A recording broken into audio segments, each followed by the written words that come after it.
All right, so it's time to talk bowl games, and I figured we'd start off with the granddaddy of them all, the Rose Bowl. And ever since I was a young boy, the Rose Bowl has always been by far my favorite bowl game. The traditions, the pageantry associated with it. I love the Tournament of Roses that takes place in Pasadena that morning, and then everything. The sunset during the game, the flyover, how the field is split in half. You see those colored lines going along the side of the sidelines. Like it's awesome. I love it. The Rose Bowl is always one of my favorite traditions. I think it's just everything that college football stands for. College football is a sport of tradition. I love tradition, and the Rose Bowl symbolizes all of that tradition. So I anticipate it every year. And this Rose Bowl in particular features what I believe is two of the most well coached teams in college football.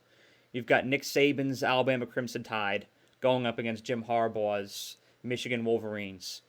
Nick Saban, the level of success he has sustained in college football is unrivaled. Jim Harbaugh, somebody who has succeeded in both the NFL and college football, they're going head to head. I love it. This is everything that the Rose Bowl is about. Let's start with Michigan. Michigan has forged an identity as a physical, ground and pound football team. They've got that two-headed monster. They've got Blake Corum, they've got Donovan Edwards, and they're both coming at you full steam. Their line is physical. It's so hard to get past that line. And I want to make a comparison here. And I went to high school here in upstate New York. I went to Landsberg High School, and we would play this team every year called Ravenna. Actually, to be more specific, Ravenna Queeman Selkirk. And every single year, you just dreaded playing them because they're so physical. You'd be beat up. You'd be hurting. Now, I was the team manager. I didn't play. But all my friends, after they played Ravenna, they were beat up. And Michigan's the same way. You see them on your schedule, and you're just like, oh, it's going to be 60 minutes of this. 60 minutes of hell. And the recovery afterwards, you wake up the following morning in your bed, and your body's just sore, and you're struggling to put on your pants to go to church. That's what the Michigan Wolverines do to you. And I'm sure Alabama looked at that and like, ugh, don't want to play them. Don't want to play them. Don't want to experience that physicality, because that's what it's going to be. And they wear their opponents down.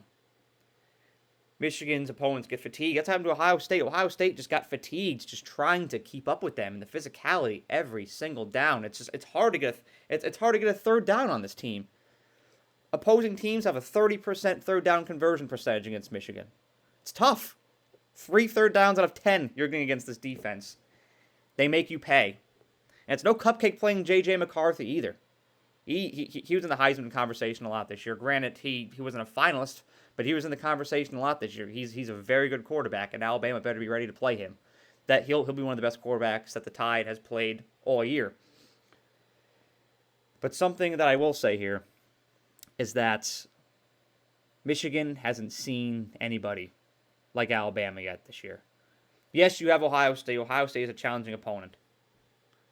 But generally, they've played a lot of Indiana, Nebraska, Minnesota, Maryland. This is not Indiana. This is the Alabama Crimson Tide. And I'll be honest, Alabama matches up perfectly with the Wolverines. Because what's Michigan good at? I just said it. Running the ball. What's Alabama good at? Stopping the run on defense. I saw it time and time again this year in person at BDS.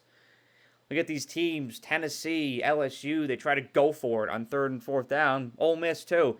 You hand the ball off, you get stuffed right there. There's Dallas Turner right in your face. There's Tim Keenan right in your face. Every time these teams try to run it on Alabama, they get stuffed. So it's going to be very tough for Michigan to do what they do well against the Crimson Tide. And you can try. Alabama, I've always said this. When you're a team like Michigan, who hasn't had the most challenging schedule this year, you can try to simulate playing Alabama in practice, but until you're lined up against the Tide, you don't know what it's like. And I think it's going to be a little bit of a shock. Granted, Michigan is the number 1 team in the nation for a reason. I think it's going to be a great game. They're ready for this. I don't care what Michigan's schedule is. They're ready for this. This is for a game as tradition-rich as the Rose Bowl. This is exactly what you want.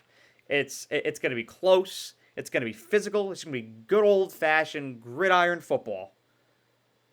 But at the end of the day, I think Jalen Milroe is going to be just too much of a culture shock. It's like playing Lamar Jackson. When you haven't seen anything like it, it's tough to adjust on the fly. You remember seeing Lamar Jackson back in 2019. You see these teams play him, the Patriots, the Bengals, the Steelers, they play him like, whoa, what is this? I think Michigan will have to make its adjustments in the first quarter because they're going to try to stop Jalen Milroe, his mobility, and his developing passing skills. And it's going to be tough. It's going to be tough. They're going to have to make a lot of adjustments on the fly. They're going to have to acclimate. And for that reason, I think it's going to be too much for Michigan to adjust for. I like Alabama. Alabama's battle-tested. They got that win over Ole Miss, LSU, Tennessee, most recently against Georgia. They've got it right now. They're playing collectively. They're playing as a team. I love to see it. I like the Tide, 27-23, in the granddaddy of them all. Have a great day. Thank you so much for watching this video. I really appreciate you and the time that you took out of your day to watch the video. And if you enjoyed it, please be sure to like the video and share it, as well as subscribe to The Era. The more likes and subscribers I get on this channel, the more resources I can attain, and the more resources I can attain, the more value I can provide to you, the viewer. And that is how I show my appreciation for you for the time that you devote to watching my videos. So thank you so much, and have a great day.